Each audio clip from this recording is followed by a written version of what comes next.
The word jihad is mentioned in the Quran about 41 times. The words mercy, peace, and compassion are mentioned about 355 times. Yes, come in. Come on in, Riaz. Sit down, please. Contrary to popular belief in most Western cultures, Islam is a religion that preaches peace and tolerance. Yes, Patricia. If Islam truly is a religion that preaches peace, then how come the world's most troubled spots, the West Bank, Afghanistan, Pakistan, Iraq, they're all plagued with Islamic terrorism? Well, that depends on your definition of terrorism. Some might argue that the U.S. invasions of countries like Iraq and Afghanistan are also acts of terrorism. No, those were acts of war to get rid of despotic regimes. Or a means of getting at a country's oil. Conspiracy theories. Well, Yeah?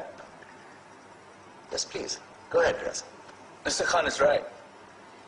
I mean, if we're talking about terrorists, the world's biggest terrorists are the white superpowers. Come on now. No, really, stop and think about it. Explain 9/11. Okay.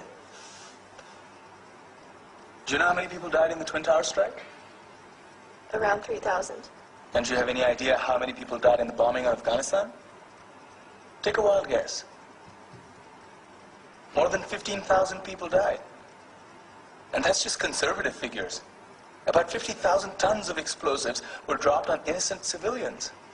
Men, women, children. Yeah, but that was because of the Taliban.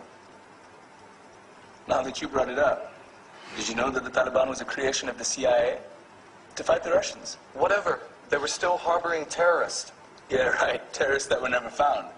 Just like the weapons of mass destruction that were never found in Iraq. Do you want to get into the death toll in Iraq? 500,000 civilians and counting. And what do Britain and America say when they don't find these weapons? It's simple. They just say sorry. And still refuse to relinquish control of these countries. What are you trying to say? What I'm trying to say is that just because you're American, wear a fancy suit, and call yourself the president, doesn't make you any less of a terrorist.